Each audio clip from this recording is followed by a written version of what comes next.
If I were to make the effort, what could I be or where could I be?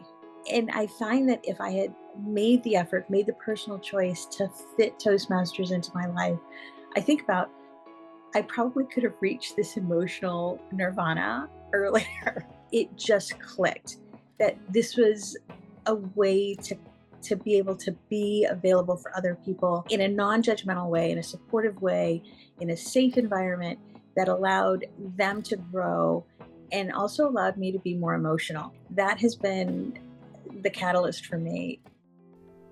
Toast and Tea, where we have all the tea, tips, and stories, here to inspire you.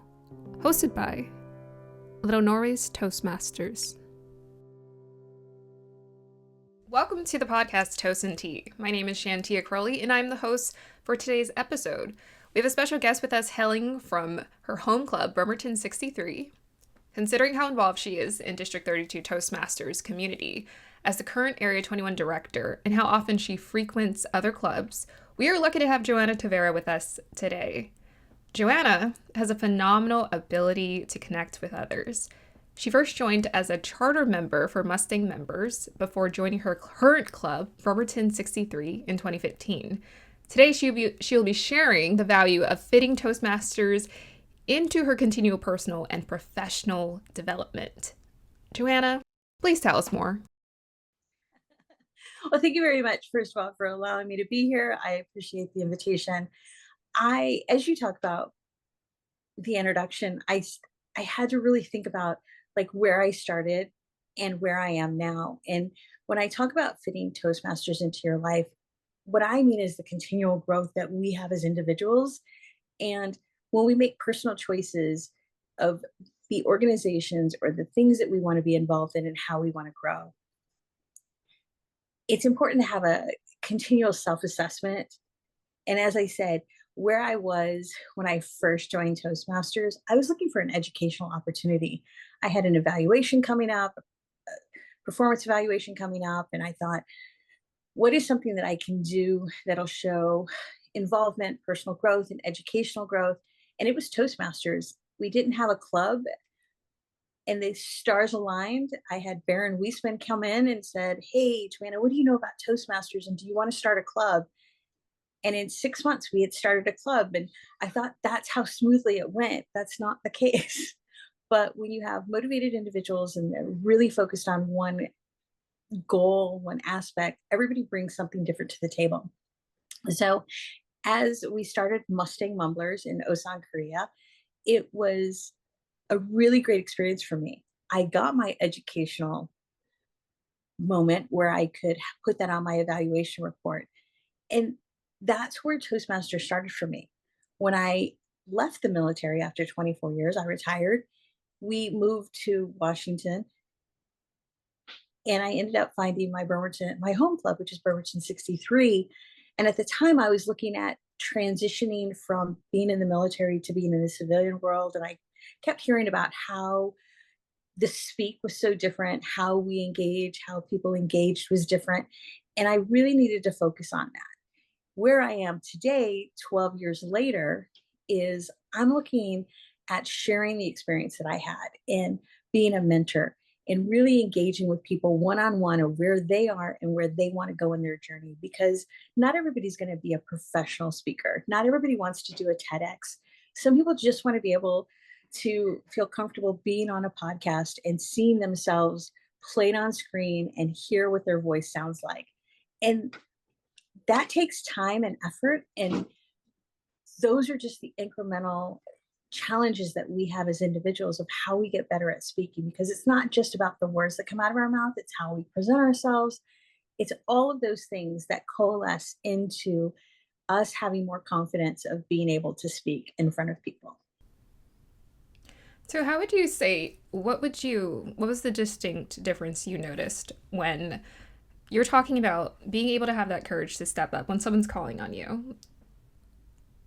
What difference did you see after you joined Toastmasters? Your ability to just like answer right away? Like, what was it for you? I come from a family where we're very loud and very opinionated. So sharing my opinion was never a challenge. For me, the challenge was being very personal in focusing on allowing people to hear what was personal to me. I didn't, and then when I was in the military, I did what are called briefings, which is you take information and you present it to a mass audience. Anywhere I taught self-aid and buddy care, which is helping people understand how to take care of themselves in emergency situations. And that was fine. When I had specific material that I could pull from and I could answer questions, that was very smooth and very easy for me because I had information already available. Now, this is more of a challenge for me because I really have to be considerate about my words. I have to think about how is my message going to come across instead of telling you what to do. I'm it's more of an encouragement portion of building a relationship. And for me, that was a challenge because I thought I was right all the time. Turns out I have a lot to learn. And when we share information and we learn together, it helps everybody. And that's the aspect of Toastmasters that I really appreciate is that when you go to a club or when you're involved as an active member of your club, you get to see the different personalities, the different education levels, the different experience levels that everybody has. We come from different professions across the board, and those things all help us to expand our knowledge. And so for me, it's all about making that personal connection that I didn't really have a handle on before. I think you're succeeding. Because that was the impression I got from you when I first met you. I think it was perhaps at Karen's house when we were right out of COVID. We were meeting in person. And I think the first time we met you, perhaps you were our area director at the time, and you came to our club. And I was like, wow, she just seems so warm and bubbly and personable. So it's so interesting when I'm hearing people talk about their goals and what they're wanting to succeed at in Toastmasters. It sounds like people are achieving them because they're being very intentional about what it is they're aiming for. Because I wouldn't know that. Like I didn't know that that was your goal. I thought that was just your personality. I'm like, oh, that's just Joanna. Well, I think that's the other thing about doing a self-assessment, really taking stock of who you are, where you want to go, and what you can do. Instead of saying, "Oh, I can't do that. I don't like that. I can't do that." Just think about if I were to make the effort, what could I be, or where could I be? What's the change that I want to see, and not just what the change I want to see, but how would others receive me in a different way? How would they perceive me in a different way? And to circle back to what you said about experience, it's been a it's just been a joy. And I'm trying to find the right words, right? Because sometimes I just don't have the right words in that they don't come out exactly when I want them. But it's been such a joy to see you and your trajectory of how you've developed. I watched your YouTube channel, and just with your YouTube channel and some of the things that you've done within your own club, being a club president, expanding yourself into competitions, speech competitions, there's a joy just to see that developmental growth that you have because you already were an excellent speaker. You already had joy in your heart. You already had effervescence and that you were bringing to that. And to see the confidence that you're developing even more, that to me is the reason that I stay in Toastmasters and continue to want to reach out and work with other Toastmasters just to kind of have that experience. And each of our journey is different, but it's amazing. And like you said, it's amazing to hear how people see themselves as opposed to how we see them. Absolutely. Wow, thank you so much. I yes, I made that intention to come into Toastmasters, and like you said, that's why I stay in it because I'm living proof that it works. And as I've been urged into leadership positions, it's helped to give me a lot of confidence to take on certain tasks for myself that I had set aside before, and to confidently speak my mind and share my opinion about whatever it is I care about. So thank you. I really appreciate that. Oh yeah. And this is the community that we build, right? at least that's how I see it. I see that we're building a community and we all learn from each other. And that's refreshing because there was a time where I just thought that I knew it all. And I was like, I don't need anybody. I can get this done. All I have to do is just look at something and read something and I can get it. And the thing is that I learned that I'm a visual learner. I didn't realize that about myself for a long time, that I was a visual learner. And I'm excited about that. I'm excited about being a visual learner and learning from other people in the way that I was intended to learn and accept that about myself as well. So what was it distinctly that humbled you? It sounds like you were sort of humbled perhaps when you joined Toastmasters. Like you said, oh, I didn't know everything I thought I knew. Well, like what was the experience? What was that? I want to hear the story, the backstory behind that. Honestly, it was there was a couple of things. My parents passed and they passed within 5 months of each other. And I'm not trying to bring us down, but my parents passed and I went through a struggle of just being present, just not being angry, um, and processing and working through my emotions. And before, I never cried. I never had a lot of sympathy for other people. And when I, or empathy for challenging situations, it was like, hey, this is the way life is. Let's just go ahead and just plug along. And that was also some a way I was raised. And those are the things that you internalize and you then put out into the world. And that was a challenging situation for me. And I ended up having several people who took the time to be with me as opposed to telling me how to do things or telling me what I should feel. They just sat with me and allowed me to do that. And I thought, I want to do that for other people. And when I connected with Toastmasters, it just clicked that this was a way to be able to be available for other people and in a non-judgmental way, in a supportive way, in a safe environment that allowed them to grow and also allowed me to be more emotional. And that has been the catalyst for me. And it shouldn't take that for people, but that's what it took for me, was to be able to connect with those emotions and just understand that. And like I said, Toastmasters just came at a time where, and it was just an excellent opportunity and a excellent venue with the people that I was with to be able to expand on that and to do it in a safe environment where I could express myself and be emotional. It's funny, I've heard the phrase Toastmasters is not therapy, but it is therapeutic. And I truly believe that.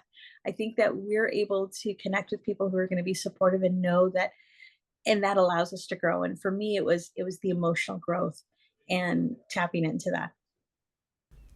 Wow, that's so beautiful. And the therapeutic thing, I think I started perhaps like in my first year, maybe a few months, 3 or 4 months into joining Toastmasters. I heard someone say that. I think David Atkinson was the first one who said, "Yeah, it's very therapeutic." And it was funny because I had done a speech and it was like a very personal speech about what was going on in my life.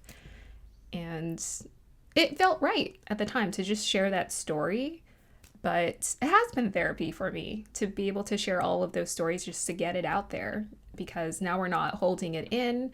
And there's something wonderful about having an audience witness your, I guess, your story, your experiences, what you've gone through, and not judging it. they're just here to receive whatever it is. And I love hearing everyone's different and unique experiences. This is why I love doing this podcast, because I'm hearing everyone's much more elongated backstories behind their motivation behind Toastmasters. And it's fascinating, to say the least. Yeah, absolutely. And I guess my question to you is, as an artist, right? You're in touch with your emotions. So how has Toastmasters allowed you to then connect with others on an emotional level, or even just maybe try out some areas where maybe you weren't comfortable with? I was comfortable with my emotions with myself, not in front of people.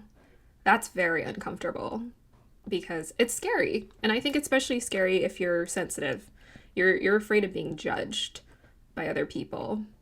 And once I got in front of people and I started talking about my experiences and just being vulnerable, I started to see there wasn't anything to be afraid of.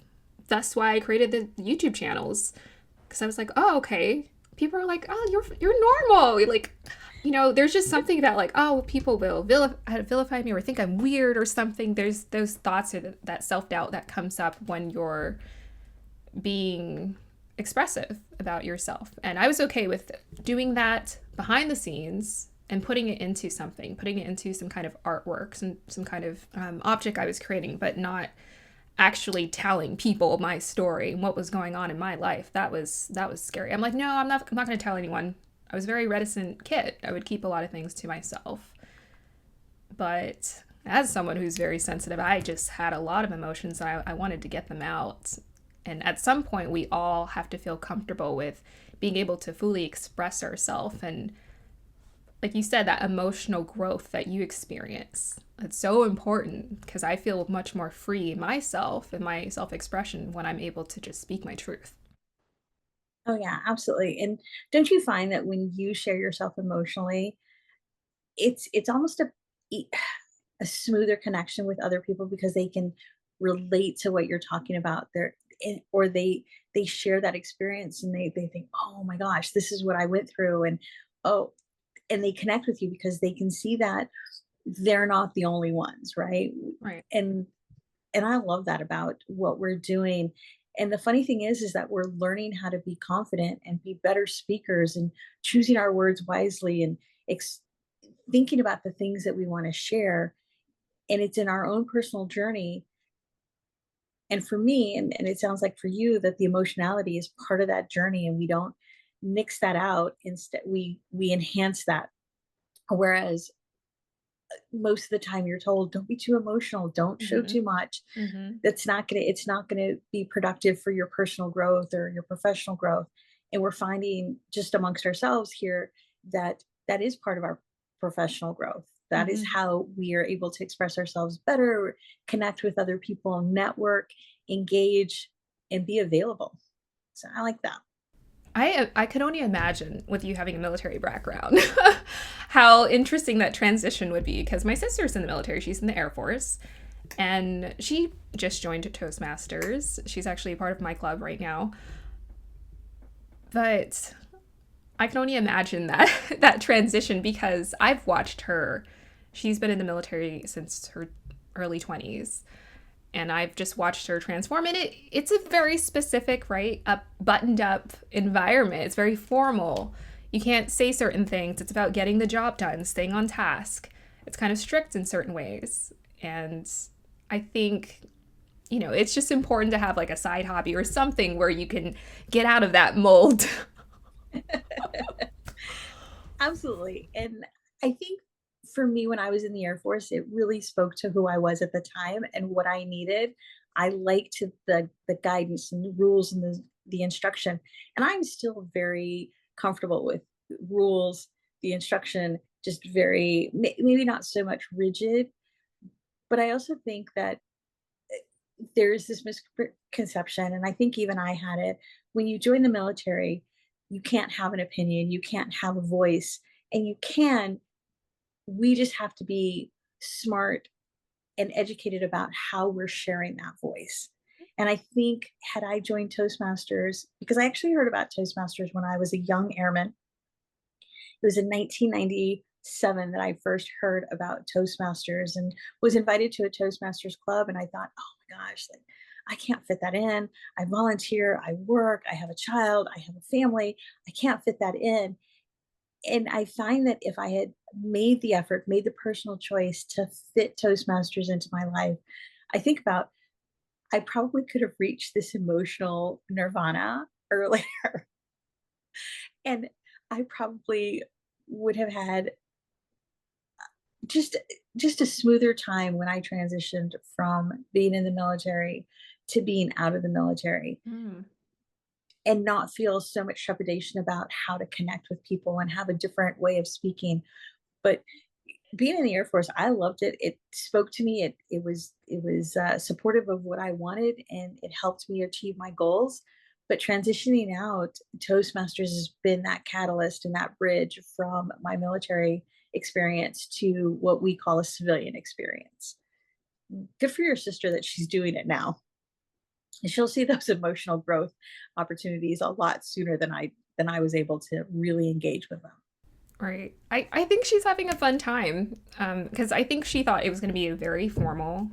But now that she's sharing her stories, she's like, oh, I'm just talking about myself and my life. And this is like, yeah, you can do this. Just talk about something you feel connected to and whatever is on your heart. So, Joanna, I'm going to honor the time.